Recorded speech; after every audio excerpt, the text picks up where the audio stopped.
अपना दल कमेरावादी के राष्ट्रीय महासचिव पंकज निरंजन जी हमारे साथ मौजूद हैं बातचीत के लिए। आजकल सनातन को लेकर राजनीति गर्म है। प्रधानमंत्री नरेंद्र मोदी ने भी बयान दिया था, उसको लेकर इनकी पार्टी की क्या राय है, ये क्या सोचते हैं, उन सब चीज़ों को लेकर आज हम बात करेंगे, गुफ्तगू करेंगे। सर, प्रधानमंत्री जी का बयान आया था, उन्होंने कहा कि जो एनडीए गठबंधन है वो सनातन को ख़त्म करना चाहता है। आप लोग ऐसा क्यों कर रहे हैं? सनातन को क्यों ख़त्म करना चाहते हैं आखिर? देखिए, उनका सनातन से क्या संदर्भ है वो जाने, लेकिन हम एक पार्टी के नाते जो ख़त्म करना चाहते हैं वो भेदभाव है, वो गैर बराबरी है, वो छुआछूत है, वो आदमी का आदमी पर शोषण है। हम इन बातों को ख़त्म करना चाहते हैं। भारतीय जनता पार्टी के लोग तो लेकिन कहते हैं हम सबका साथ, सबका विकास, सबके विश्वास के साथ आगे बढ़ रहे हैं। आप लोग कहाँ पे भेदभाव हो रहा है, किस जगह पे जो है छुआछूत हो रही है? अब तो सारी चीज़ें समानता के भाव से भारतीय जनता पार्टी आगे बढ़ रही है। हाँ, आप ऐसा कह सकते हैं, लेकिन हमारा विश्वास नहीं है ये सबका साथ सबका विकास में। हमारा विश्वास है बुद्ध के उस नारे में जो ये है कि बहुजन हिताय बहुजन सुखाय। जो चोर हैं, जो लुटेरे हैं, जो शोषणकारी लोग हैं, उनके हित और सुख की बात नहीं की जा सकती। तभी बहुजन को सुख दिया जा सकता है, अधिकतम को सुख और तरक्की की तरफ ले जाया जा सकता है। रहा सवाल कि भारतीय जनता पार्टी, तो देखिए, भारतीय जनता पार्टी, अभी आपको पता होगा कि एक दलित के ऊपर उसके सिर से पेशाब कर दी गई। भारतीय जनता पार्टी ने क्या किया? क्या भारतीय जनता पार्टी ने उस मानसिकता के खिलाफ अपने आप को खड़ा किया? भारतीय जनता पार्टी के किसी नेता ने खड़ा किया? तो आप ऐसा कहा नहीं जा सकता कि ऐसा कुछ हो नहीं रहा है। हमारे आसपास चारों तरफ जहाँ नज़र डालिए वहीं भेदभाव, वहीं जातीय तिरस्कार फैला पड़ा है, बिखरा पड़ा है। कैसे दूर करेंगे इसको, जातीय तिरस्कार को, भेदभाव को? आप लोगों ने क्या कोई प्लान बनाया है? कैसे इसको दूर करेंगे? क्योंकि ये देखा गया कि तमाम ऐसे लोग हैं जिन्होंने कोढ़ बताया सनातन को और हिंदू धर्म को, और कई लोग जो है वो तरह तरह की बात करते हैं। कल स्वामी प्रसाद मौर्य ने ट्वीट करके कैंसर बताया इसी मानसिकता को। तो आप इसको कैसे दूर करेंगे और किन वजहों से इन सब चीज़ों को कहते हैं आप लोग? देखिए, ऐसा है कि ये जन जागरण से ही दूर होगा। जब समाज इन बातों के प्रति जागृत हो जाएगा कि कैसे उसको लूटा जा रहा है, कैसे उसको मानसिक तौर पर धर्म के नाम पर गुलाम बना दिया जा रहा है। देखिए, अजीब विडंबना है और कितनी मज़े की बात है कि हमारे बहुसंख्यक लोग समाज को, दलितों को, पिछड़ों को, जिनके बाप दादों को उन्हीं मंदिरों से लात मार कर बेइज्जत करके भगाया गया, और आज भी धर्म के नाम पर मानसिक गुलामी यह है कि हमको मंदिर के ही आधार पर दोबारा मंदिर में आने के नाम पर दोबारा जोड़ने की कोशिश की जा रही है। तो इस सब चीज़ों से समाज को जगाना। तो कैसे जगाएंगे भाई? आप ये कह रहे हैं कि लात मार के निकाला गया आपके बुजुर्गों को, आपके बाप दादाओं को, तो इसको लेकर उन लोगों ने तो आवाज़ नहीं उठाई, आप आवाज़ उठा रहे हैं आज की तारीख में। नहीं, उनने भी खूब उठाई। हमारे बाप दादों का, पुरखों का जब हम जिक्र करते हैं तो वो शुरू होता है भगवान बुद्ध से, वो शुरू होता है नानक से, वो शुरू होता है कबीर से, वो शुरू होता है रैदास से, फुले से, पेरियार से, अंबेडकर से, साहू जी से, काशीराम से, मुलायम सिंह यादव जी से, डॉक्टर सोनेलाल पटेल जी से। सबने यही आवाज़ उठाई, सबने यही काम किया, शरद यादव जी से। ये वो लोग हैं जो समाज में इस भेदभाव के खिलाफ लड़ते रहे, उस समाज को जगाते रहे, तभी आज हमारा समाज यहाँ तक पहुँचा है। वरना तो उदाहरण मौजूद हैं, तथाकथित उस धर्म ग्रंथ में ये मौजूद है जिसे लोग पूज रहे हैं और पूजने की बात करते हैं कि एक गरीब दलित पिछड़े ने ज्ञान के कुछ शब्द वेद वाक्य सुन लिए तो उसके कानों में शीशा पिघला कर डाल दिया गया। क्या ये नहीं है रामायण में? तो ये जागृति का ही परिणाम है कि आज समाज हमारा इतना सशक्त होकर, मजबूत होकर यहाँ तक पहुँचा है। क्या रामायण को आप नहीं मानते हैं, उनकी बातों को नहीं मानते हैं? देखिए, रामायण में मानने जैसा कुछ भी नहीं है।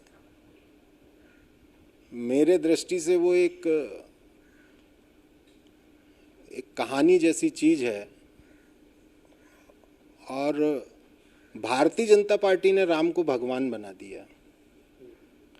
राम इस देश के आदर्श पुरुष हो सकते हैं, लेकिन भगवान नहीं है। ना आप रामायण को मान रहे हैं और न राम को भगवान मान रहे हैं।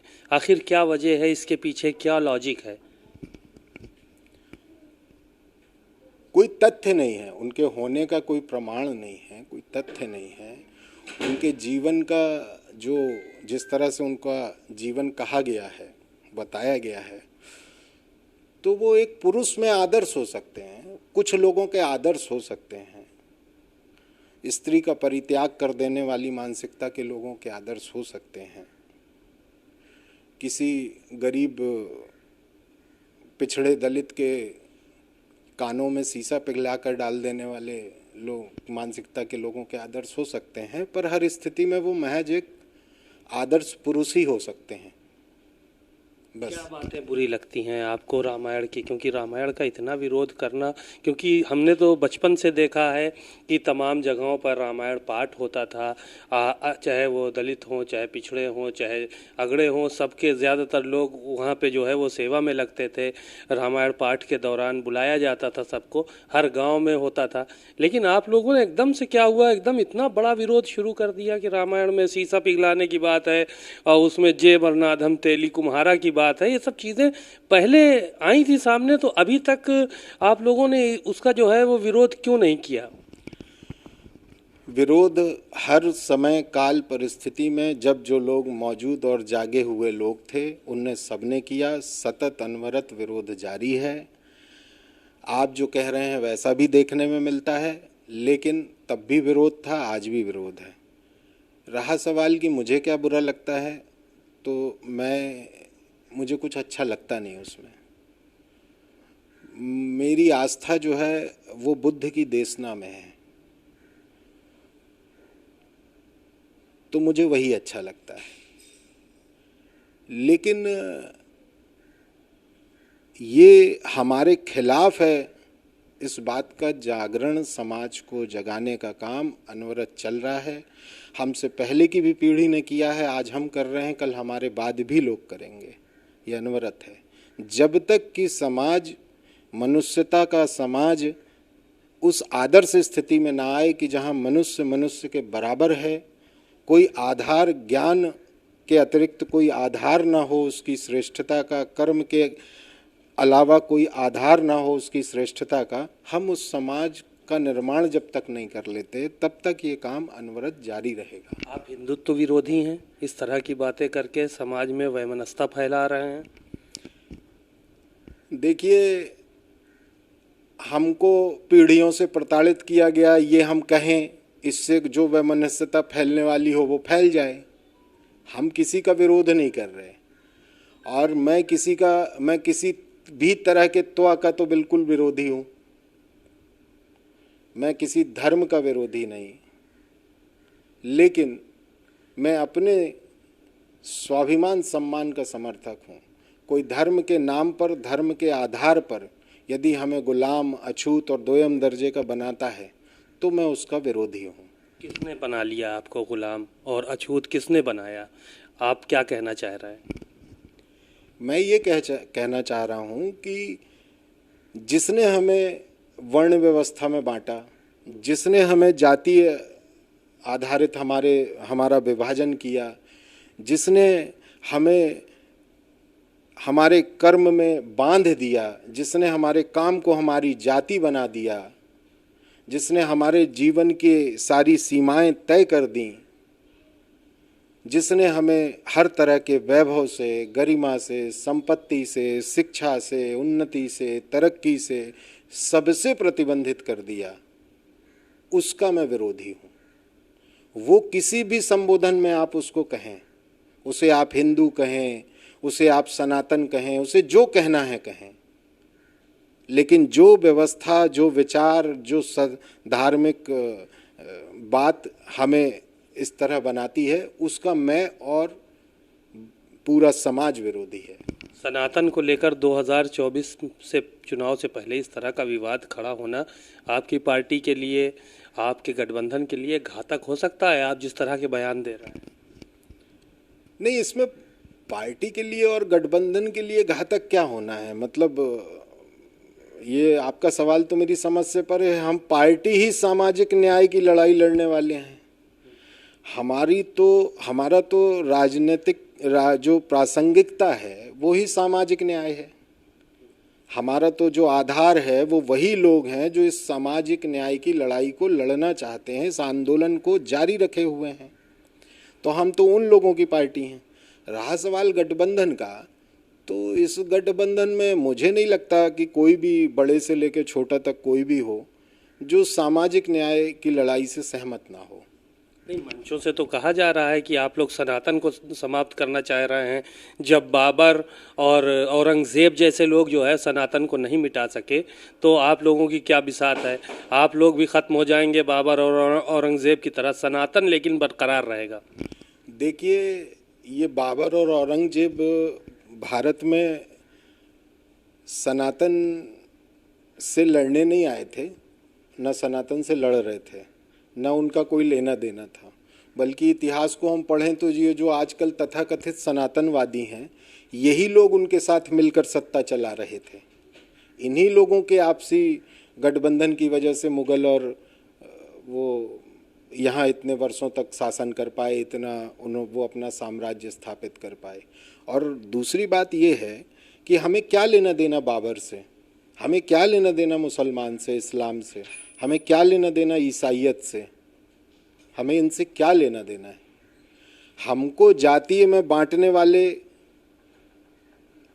हमको अछूत बनाने वाले, हमको छोटा बड़ा करने वाले, हमको शिक्षा से और बाकी चीज़ों से दूर करने वाले जो लोग थे, क्या वो ईसाइयत के लोग थे? क्या वो इस्लाम के लोग थे? नहीं थे। तो हमको उनसे क्या लेना देना? वो कैसे हैं, क्या कर रहे हैं, हमें क्या लेना देना? हम तो अपनी बात कर रहे हैं कि जिन लोगों ने हमारे साथ ये दोयम दर्जे का व्यवहार किया, अपनों ने किया व्यवहार दोयम दर्जे का, ऐसा करने वाले लोग अपने भी नहीं होते। तो हम तो उस बात का, उस अन्याय का, उस शोषण का विरोध कर रहे हैं। अगर प्रधानमंत्री जी इस तरह की शोषणकारी व्यवस्था को बचाए रखना चाहते हैं तो खुलकर बोलें। वो पहले ये बताएं, भारतीय जनता पार्टी के लोग सबसे पहले ये बताएं कि क्या वो वर्णवाद के, क्या वो जातिवाद के, क्या वो छुआछूत के, क्या वो इन चीज़ों के पक्षधर हैं? वो इन चीज़ों को बचाना चाहते हैं? सबसे पहले तो वो जवाब दें। वो होते कौन है दूसरों से जवाब मांगने वाले? उन्हें जवाब देना चाहिए। यानी विरोध आप लोगों का जारी रहेगा इसी तरह से? बिल्कुल सतत जारी है। हम मर जाएंगे तो हमारे बाद की पीढ़ी संघर्ष करेगी। ये संघर्ष अनवरत जारी है, हमसे पहले लोगों ने किया है। तो मैं आपको ये कहना चाहता हूँ कि बताना उनको पड़ेगा। हम तो कह रहे हैं कि हम जातिवाद बनाने वाले लोगों के खिलाफ हैं। हम कह रहे हैं कि जिन्होंने वर्ण व्यवस्था बनाई, हम उनके खिलाफ हैं। हम कह रहे हैं कि जिन्होंने हमें छुआछूत और इंसान से भी बदतर, जानवर से भी बदतर जिंदगी जीने के लिए बाध्य किया, हम उनके खिलाफ हैं। भारतीय जनता पार्टी के लोग बताएं कि क्या ये मनुवादियों के, शोषणवादियों के, इनके समर्थक हैं या खिलाफ हैं? सवाल उनके सामने है। तो क्या जिस तरह से आप रामचरितमानस का विरोध कर रहे हैं, रामायण का विरोध कर रहे हैं, तो क्या ऐसी किताबों को प्रतिबंधित करने की भी आप बात करते हैं? देखिए, ये मेरे हिसाब से थोड़ा हल्की बात हो जाएगी। प्रतिबंधित का सवाल नहीं है। सवाल ये है कि हम सामाजिक तौर पर उसको बहिष्कृत करने के लिए समाज को जागृत करना चाहिए। हमारा समाज ही जब उन बातों को नहीं सुने, प्रतिबंधित ना हो, बहिष्कार हो किताब का, इसका आप ये कहना चाहिए? हाँ, इनका समूल नष्ट होना चाहिए, जड़ से समाप्त होना चाहिए। इन चीज़ों को लोगों के मनों में जो उनके प्रति वितृष्णा है वो जागना चाहिए। लोगों को इस तरह की बातों, इस तरह की किताबों, इस तरह के ग्रंथों, इस तरह की तथाकथित चीज़ों से घृणा का भाव पैदा होना चाहिए। ये सब चीज़ें अपने आप दूर हो जाएंगी। तो रामायण के प्रति घृणा का भाव पैदा करवाने के लिए आप लोग काम कर रहे हैं। मैंने इतना ज़्यादा नाम लेकर नहीं कहा, मेरा कहने का आशय ये था कि जो भी चीज़, जो भी किताब, जो भी बात, जो भी विचार इस तरह से गैर बराबरीवाद को बढ़ावा दे, जातियों में विभक्त करे, जातीय संबोधन के आधार पर व्यक्ति को हीन और पतित और इस तरह घोषित करे, उसके प्रति घृणा का विचार बनाना चाहिए। बातचीत के लिए शुक्रिया। आपने पंकज निरंजन जी को सुना, बहुत ही साफ गोई से उन्होंने बेबाकी से अपनी बातों को कहा और कहा कि हमारी पार्टी, हमारा गठबंधन सामाजिक न्याय की बात करता है और भारतीय जनता पार्टी के लोगों को इस बात को बताना चाहिए क्या वो इसके विरोधी हैं और या फिर इसी तरह की प्रथा को देश में कायम रखना चाहते हैं। जिन लोगों ने भेदभाव, ऊंच नीच का खाई जो है वो बनाई है, वो कभी अपने नहीं हो सकते हैं। कैमरामैन आशीष के साथ सीमा नकवी, भारत समाचार, लखनऊ।